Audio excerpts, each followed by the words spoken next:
tere tulemast kuulama järjekordset osa tulevikust täna podcastist. Tänane osa on meil inglise keeles jälle, et seetõttu ma nüüd vahetan keelt.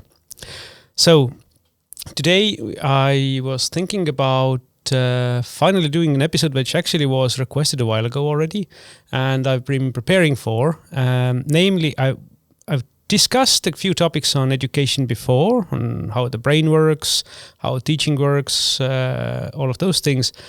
And on those, we occasionally touched on a topic called the Montessori education. So today I want to dedicate the whole episode to Montessori for those who do not fully understand it yet or want to understand more. And to not be speaking alone here, I also have a good guest who can introduce herself now.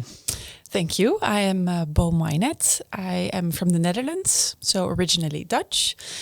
I give a course in the Netherlands, in Delft, but I also give an AMI Montessori course, 6 to 12 course in Tanzania, Africa, as well as now in Estonia. The first 6 to 12 AMI course is held in Estonia, and I am also lecturing on that course. AMI is Association Montessori International. There are many Montessori programs or Montessori institutions or movements around the world, and AMI I would consider it as the most global organization. Mm-hmm. It started by Dr. Montessori herself in 1929, so almost 100 years ago. And to become an AMI trainer is quite a process, but I'm really happy to be now someone who can help other teachers to become good at their job. Excellent. So that's also the reason why I wanted to do this, to have a good expert on the show who can guide the topics and as well as answer questions if I have them. So I myself know Montessori from my wife's side. My wife's a 3 to 6 Montessori teacher in the kindergarten. And from that, I've understood the concept of the Montessori education, which basically, if you really take it from the essence, starts from birth. There really is also from 0 to 3 component, but it's really the education system really transforms with the child. Yep. And at the same time, it's not fixed that at age 3 you do that, at age 4 you do that. It's more in line because a lot of different people develop different skills or aptitudes at different times. Even though they are approximately in the same base region, it might be plus half a year, plus year based on individuality. So I think I personally like that part of the Montessori method a lot because it really makes it more individual. True. Dr. Montessori talks about 4 planes of development, mm-hmm. and she has 2 different charts that she describes or that she used to describe these ideas. And the 4 planes, you could approximately say it's from 0 to 6, from 6 to 12, from 12 to 18, and from 18 to 24. Mm-hmm. Now, if you look at natural human development, and then I'm thinking brain development, mm-hmm. then we see that also the brain develops up to an age of 24, 25, recent mm-hmm. research has shown. That's why women always say that they're always 25, right? Exactly. So every plane, you could say, and it's not that it's not at exactly 6 that the child starts to mm-hmm. change completely, but it's of course more gradual. But every plane brings with it some special characteristics, and you could maybe vision it as a metamorphosis of an insect, mm-hmm. where you have an egg and then a caterpillar and after the caterpillar what do you call it, a pod or. Yeah. And then the butterfly. So each stage of this development is beneficial or helpful to become the adult that the insect mm-hmm. then is to become. So you could view human development in that sense, that every stage of development is supporting with a different emphasis the child to become the adult. Mm-hmm. And every stage then nature has provided us with characteristics, with a support that would then help us to direct our energies towards a certain point. So mm-hmm. to be a little bit more specific, within 0 to 3, within the 0 to 6, but mm-hmm. in that plane, the child is very sensitive for language, for the acquisition of language. Mm-hmm. And without us teaching them language, they are accumulating words and they start to speak as we human beings do. They also start to walk on 2 legs. So they're constructing themselves on the expense of the environment, really taking in everything effortlessly based on an absorbent mind. They have characteristics that can never come back. We will never have an absorbent mind like that we can just take everything in without any filter. And then after that time, the child starts to show physically and intellectually different characteristics. So around the age of 6, 7, the child starts to ask different kinds of questions. Instead of what is this, what is this, what is this, the child is now answering or wanting answers for questions that are more like, why is it like this? And how does it work? How does it function? He wants to understand for himself. There's this reasoning mind, a sense of wanting to understand for yourself, and that includes many different levels, because you can think about an intellectual level where you want to just know how a plant functions, for example. But you can also think about social relationships or moral aspects of like things that we have in our organization, our structures of human beings, how we then act. So what is good, what is bad, and how to resolve conflicts, how do we and how to someone? judge that situation, because that judging, we are so often in a gray area where there's bad or good. Yeah, it depends on the situation, and we 6 to 12-year-olds then in that we are so sensitive for that development of that moral sense. That also that is really part of becoming an adult, of growing. I think that's also one of the reasons why kids at that age are really sensitive to injustices. So if one gets something and the other one doesn't, and why? Why didn't I get it? Why did he get it? So I think this is a part of the rule set and understanding the social order and the social rules. So. You hear the children say a lot, but this is not fair, and they are telling on each other, and it really is within them. That is because in the first plane they are just taking in that judgment from their environment, what their parents or guides or the adults in the environment say. This is good, this is bad. They just take it in without judging it. But now the child wants to really understand for himself. And he's starting to hear that voice in their mind saying, "Ooh, you should not do that. There's a child standing on the table, but we should not stand on tables." So there starts to be this voice, but they're not really sure if they can trust their own inner voice yet. So they will come to the adults in the room to say, "This child is standing on the table and we should not stand on tables. And you have to tell him that he couldn't do it." And what is important here is that the child hears from the adult confirmation that this voice is correct, that is actually true. Even if you cannot correct the situation, cannot go to that other child, say, "No, we do not stand on the tables," to confirm with a child who asked you, "Am I judging the situation right?" That is really an important part of his development. And I think a big maybe difference from, even though I think these how social etiquettes and how things are done, it's also taught in like your normal curriculum to an extent, but it's more based on if something happens, then it's discussed that this shouldn't have been done.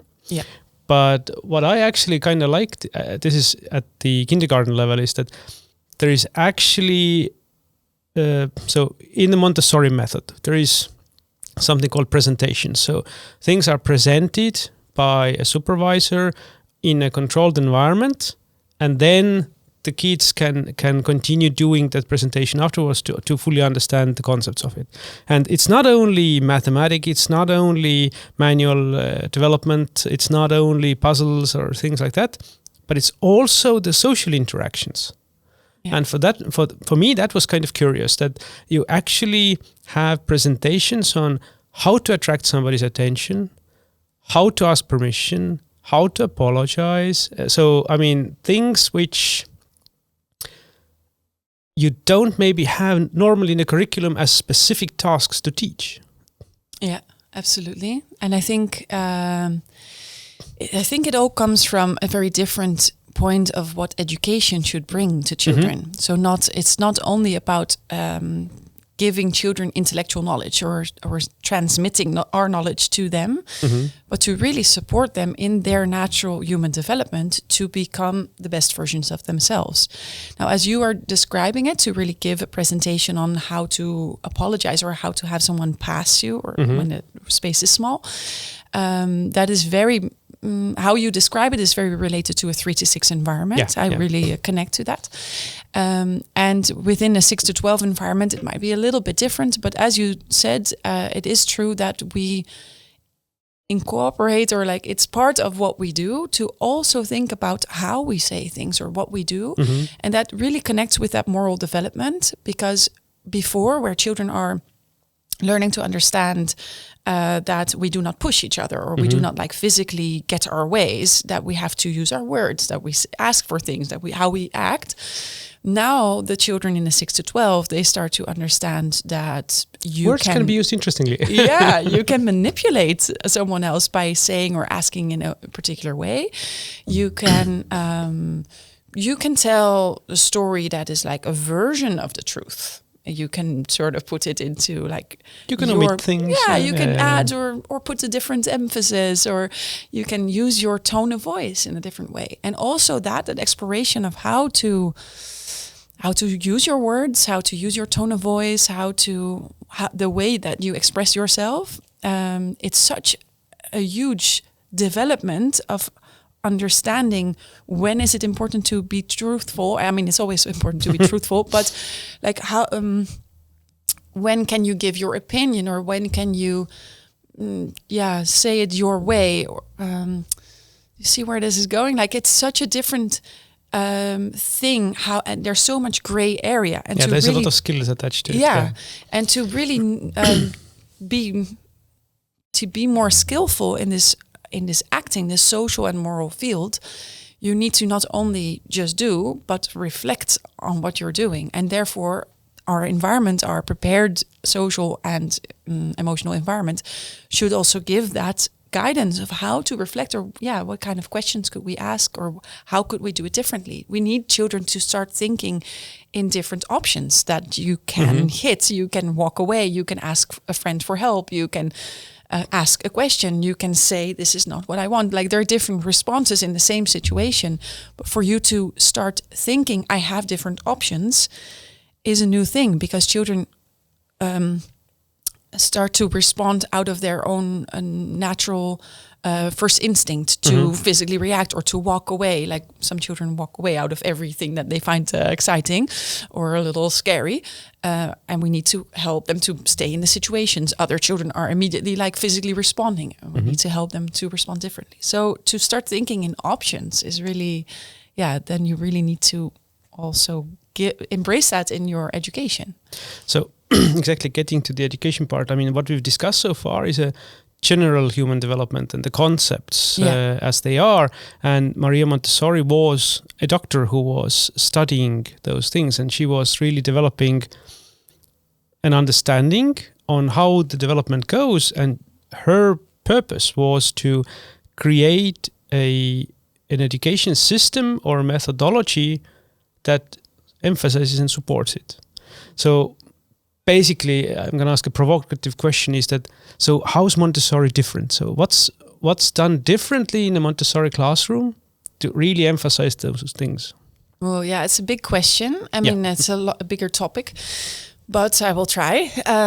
Basically, you could say the aim for education is to support natural human development, and therefore we have to create an environment in which the child can freely act. And this freedom should be taken into consideration in terms of the freedom to move around. We are not, it's not supporting natural human development to sit still behind a desk. It's not natural for us. It's natural for us to move. It's natural for us to work, to manipulate, to see, to explore, to see what happens. We need, therefore, then the freedom to manipulate materials, to work in such a sense that you can explore for yourself. We need a freedom of time. So a freedom of exploring something for as long as it is beneficial for you to really take something out. We need the freedom to choose a place that is appropriate for the work that we are doing. If we're making a big timeline, we cannot sit at a small desk. Maybe we want to be at the floor. We need the freedom to communicate with each other. If it is limited and you can only talk when it's like between 9 and 10, then we cannot do this work. So we have freedoms that are in terms of time, place, movement, communication, a choice of what am I going to do. All those freedoms are helpful for development, but they are in balance with the responsibilities that come with these freedoms. I think that's a big difference from some other education methodologies, which people are sometimes afraid of. So it's a lot of freedoms, but the freedom is always must be balanced by responsibility. Yes, absolutely. And where sometimes it's referred to, Montessori describes this situation where people came into an example classroom at her time, and someone from outside came in and talked to this child and said, so this is the place where you can do as you want. And he said, this is the place where I want what I do. It's like a different kind of perspective because, it's not that we just do whatever we like or do whatever we want, but we can choose, we can use our freedoms in a constructive way. So what Dr. Montessori envisioned is an environment in which the children can be free to choose math or language or biology or history or like different topics to explore. But it's the responsibility, or it's like in balance with that we are actually working, that we are actually exploring things, that we are constructing something. Not just playing with Pokemon. Not just playing, no, And the materials that are there are chosen so carefully that everything that is in the environment is supporting this development. We do not want the children to do busy work just to occupy themselves. We want them to have materials that support development. So she refers it as developmental materials that support that change, that work, that study. And sometimes materials can be used in many like layers, like going deeper and deeper into it. But it's never our aim to have the children connected to these materials that they can only do a division when they're using the racks and tubes, or that they can only do a multiplication if they have something in front of them. Eventually, it is the idea that it's leading them to abstraction and that they can fully do it abstractly on paper, but with full understanding of what they're doing. Where it comes from. Yeah. And to really understand things so deeply, you need to manipulate, to be active, to work with it, to really make it your own. And as you are manipulating, you are also constructing these images in your mind. You can use your imagination to envision or to start understanding things better. I think this is always an important concept in a sense that, as my background is in STEM, this is a very common problem in STEM, that if the teacher is not excellent in describing why and how you do these things, for example, in mathematics, then it often becomes a routine that you take this, put it here, take this, put it here, multiply those, then divide by that, and then you get the answer. But you have absolutely no clue why you are doing it. Exactly. And it always comes down to whether the teacher managed to give the content away in a clear way that allows you to understand why this thing happens, why the result is that. And if I change that, why the result becomes something different. And I kind of like that in the Montessori method, it's not only the environment, as in that you can be on the ground or not quite on the table, but I mean that you can like move around and choose things, but it's also the tools. Especially as a STEM background, I like the fact that, a lot of different education methods have tried to copy Maria Montessori's math efficiency, because she somehow managed from physical manipulation of different objects to really get all the abstract content of math to the level that in a lot of cases already come, because the tools are shared between the kindergarten and the school. So they are universal. So even when they had some kind of a touch-in with some of the beads and things at age 3, they will see them in a different light at age 9. Absolutely. But it still works in ways that I know that there is the binomial cube, etc. I was always kind of first curious, why would you have the binomial cube at the kindergarten level? This is abstract math to an extent, how you add things in square. Yeah. But the fact that it comes back in the school level, it's already a familiar object. You already know the concepts. It then clicks into place what this does in an abstract way. That is an interesting element for me from STEM background. But I understand it's the same with languages and other things. Yeah, absolutely. So, many things come up in my mind as I'm listening to you. I think one of the things I need to mention is that Montessori she has thought so well about this curriculum, this content, about that layering of knowledge. Mm-hmm. And as you're saying, like things that the children have seen before, it is already stored somewhere. But then when it comes back, it's like a familiar feeling to this material, which they don't know what we're now doing, but it's not like completely new. And every human being who likes or who is learning a new skill, even if we're you and me, like and as an adult, we like to start from a place where we are familiar with something, because it gives us a sense of like, okay, I can do this. I know this. This is where I'm comfortable. And then you are most open to learning something new. If I put something in front of you that is completely new to you, there's so much new information that you might get a little bit lost. And that feeling of, I'm not really sure, is not a place from where human beings want to continue their learning.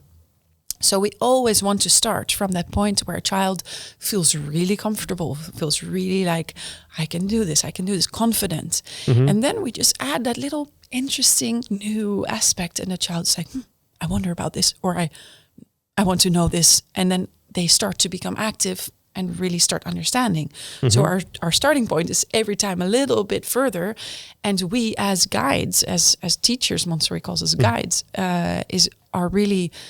we really need to observe well to understand where is this child very confident.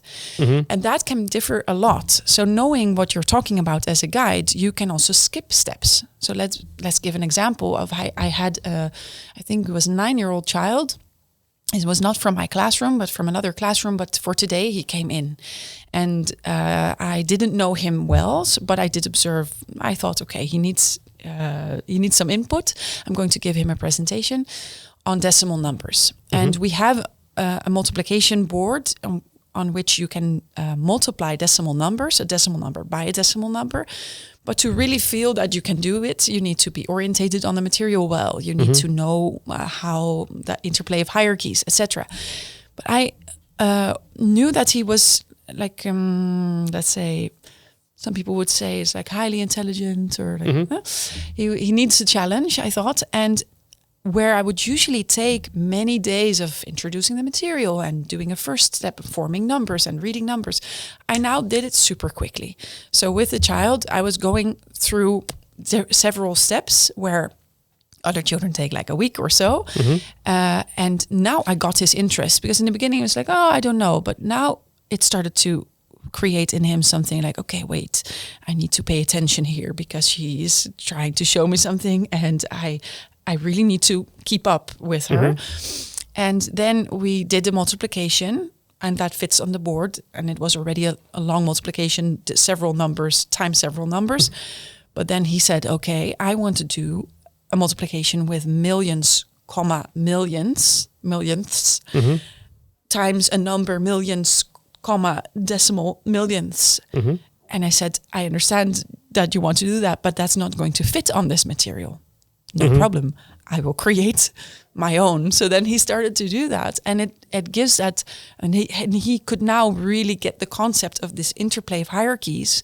How when we have, for example, tenths times tenths, decimal numbers, we receive hundredths, etc. And he really got into it. So for me as a guide, to understand that this chapter of decimal numbers, like it is like a chain of things that we could present, and to understand that to present every presentation as we would to maybe another child is not going to help for this child. That was key in this situation, because now he really got interested in doing it and in working it out. So it's just one example. But so that it's two things. Like, it's the subconscious mind, the child feeling familiar with something and then feeling confident, and maybe a child being able as a guide to meet the child where it gets interesting for him. I think that's a very crucial component in this, the fact that the drive for learning is not coming from the teacher. That's usually in the classroom. You have a lesson in mathematics at 9. It's the teacher who comes in and says, today we are going to do that. Yeah. And that's how you do it. Now do it. Yeah. So the motivation comes from the teacher. I think, just to summarize the previous elements, basically in the Montessori environment, the environment is fruitful to start doing various different elements. And then it's the child's inner drive on the child's inner topic that is of interest. That is actually the one which is driving what we are going to do today. Because I think one big element is that, first of all, you might not be in the mind of mathematics at that time. You might be thinking about the Second World War for whatever reason, which was discussed maybe the day before or the day before that. Yeah. So you really don't want to do multiplications at that time. You really want to understand Franz Ferdinand for whatever reason. Yeah. Or it could be chemistry, that you really saw something interesting with the butterfly development at home, and now you really want to dig into this. So I think the freedom of choosing the topic when you want to learn that topic is a totally different thing. I think we've all experienced that if somebody tells you that I need that tomorrow and you have to do that, even though you have other topics, getting through something you really don't want to do, you're blocked internally. But if something piques your interest, then that goes easily. It's like a breeze. Picking it up, if you're really interested in it, becomes a lot easier. So your brain is wired differently. And I think that's the big difference in Montessori that helps develop an individual. So people get individual thinking. True. And then there's also other educational reformers that have taken that, like, let's follow the child's interests in different educational systems, let's say, that really go from that, let's see what the child is interested in, and then we will go from there. And that can also be maybe used against it. That, what if the child is just never interested in math or never interested in the Second World War? Yeah. So then would you just say, it's just not this child? But that is really not Dr. Montessori's point of view here. And she would really say, to arouse interest in the child. Like, it's so easy to arouse interest in basically anything if you are a very good storyteller, because children love stories and they have a sensitivity to use their imagination to put that to work. That is already at an earlier age that a child is developing their imagination. But where the child in a 0 to 6 in the first plane of development in that first years is really still constructing that power of the mind to understand things and to imagine things, you will see that this young child will ask you to tell the same story, or to recite the same poem, or to do this same picture book. Repeat. Yes, because they are now starting to also visualize it in their minds, and they start to see a sort of cartoon. It's like a video that you can see in your mind. And as you are repeating the same story, I can add more detail to my visions, and it becomes colorful and moving, and I can see more and more. And therefore this child wants to tell you the same story again, because they feel like, okay, I can really use this. Around the age of 6 and 7, this ability to use your imagination is so far developed that as soon as you start telling a story, could be a fairy tale, could be a myth, could be anything, the child immediately envisions it, especially if you're a good storyteller, right? So this power is really something that the child wants to put to use. And Montessori describes 2 ways, basically, to use your imagination. And she says, she makes a distinction between imagination and fantasy. She says imagination can be in fantasy ways, it can be used as an escape from reality, or it can be used to understand, imagination used to understand the world that the world that we live in today. So it's either understanding reality or escaping from reality. And how we use our imagination can then be key, because we, with our stories, can help the children to understand or see things that you cannot observe. Let's take photosynthesis, for example. If we are looking at a plant and we start telling a story about how the different parts of the plant have different functions, and we now already discovered that the roots take up the water, and we are now discovering that I'm telling a story about how the leaf is like a food factory. The leaf with little mouths can take in air, particles from the air, and with the energy of the sun and the water that is brought up to the leaf, which already you could wonder, how is it brought up? Because water does not stream up. It always goes sideways and downwards, but never upwards. But story for another day. But then when that water comes to the leaf, and there is something happening in that leaf, that the leaf is able to take molecules apart and reconstruct them. And in that process of making its own food, making sugars, basically, in that process, some of these molecules are not needed anymore and they release it. It's oxygen. That is a mysterious thing that is happening, how this plant is cooking its own food, and it's going to store it somewhere. Some store it in the roots, some store it in the fruits, some store it somewhere else. So this plant is doing like a magical work, but you cannot see photosynthesis. It's not something that we can observe.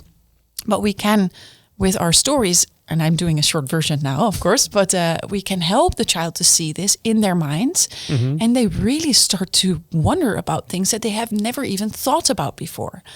So if we just take it from what we earlier said, like, oh, the child is interested in this or that, maybe we have to bring a lot of things to the child's interest, possible interest, by telling him stories or having him experiment with something, so that these questions start to follow, that it starts to be like, yeah, but what is this tree actually doing? And why is the water flowing upwards? Why is water flowing upwards?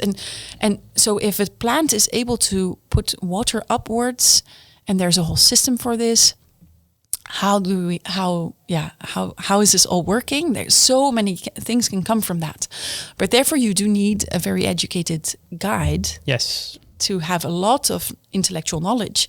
And this knowledge, the guide needs to then decide what knowledge to give and what not to give. And maybe that is maybe even a more precious thing. To have the children discover things, you need to decide to give just enough to awaken the interest. It piques interest, yeah. And I think in that sense, it comes back to this freedom versus responsibility, that they do have the freedom to choose the topics, but it is both the child's and the guide's responsibility to make sure that all the curriculum topics get covered. But it's not really important within that 2 to 3 year period that you get it done exactly by the hour. But by the end you have to. But I think there is a huge amount of work also from the guide side to make sure that they have a tracking on what everybody has already covered, what they have not, so they can start to pique the interest of specific children. Like, I see you've not done biology as much as you should.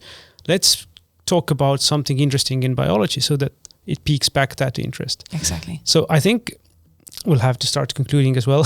Although I think we could go on for hours. Yeah. But it's always an interesting topic. But basically, I think the inherent part of Montessori, which is somewhat different, is the spark from the kindergarten onwards to really make the kid want to learn. Essentially, if you consider a baby, they are like, and then you consider an elderly physicist. They are kind of the same in the sense that they still have the curiosity spark left in them. Yes. And I think that path is what we need to keep going, in a sense that you need to keep the curiosity there. You cannot smother them with schedules and rules and regulations, but you, at the same time, you have to make sure that they cover everything. Yes. And I think that going forward in the future, I mean, the topic is about future, right? Is that we need people who are individuals. We need people who can think for themselves, who can solve problems on their own, who have the capabilities for that and who can self-manage. Yeah. Because I think that's also a big topic, that people really need to learn how to self-manage both time, emotions, everything. And that in today's school system maybe isn't that great yet. The thrive is there for it. I mean, everybody knows that that's what you need. Yeah. But the methodologies, I would say Montessori is probably one of the most structured, well thought out system to make it happen from the get-go. So that by the time we get to the teenager years, the person is already a bit more balanced and well thought out. And I mean, then the teenage problems start. But that's also why there is this 12 to 18 is a different period. yeah, absolutely. Yeah, I can only say yes to what you just said. And so to have this love for learning, to really have this interest, this flame of interest going, it can be completely killed, you know, in traditional education or in some forms. Not for everyone, everyone's different. But to have that interest stay alive and that love for learning stay alive, that is really our main goal in a 6 to 12 environment. All the things that the children learn, and they learn a lot, it's sort of side effect from that love for learning. And you can always go to Wikipedia, but exactly. And in the first plane, where Montessori really, and people maybe know this, like her slogan almost is to say, to help me to do it by myself, help the child to do it by myself. Now in the 6 to 12 environment, we would say, help me to think for myself is really like a next level. And that's helped me to think for myself is like critical thinking, inventions, come up with ideas, with problem solving, etc. Yeah. And if we want to do that well, and if we want a better future, then we have to start with taking education to the next level, to another way of thinking. I think that's an excellent place to finish this discussion. Thank you a lot. Thank you.